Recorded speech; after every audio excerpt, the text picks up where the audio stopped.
नमस्कार, F3 yoga meditation में आपका स्वागत है। आज हम आपको बताएंगे कि उद्यान बंद कैसे किया जाता है।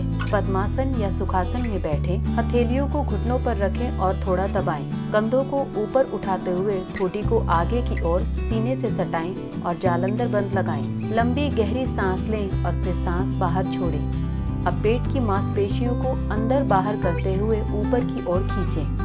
अपनी क्षमता के अनुसार आप पेट की मांसपेशियों को अंदर बाहर करें।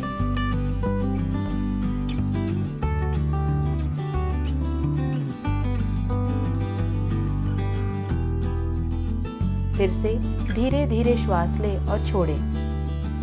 इस प्रक्रिया को दोबारा दोहराएं। याद रहे कि पेट की मांसपेशियों को अंदर बाहर करते हुए ऊपर की ओर खींचें।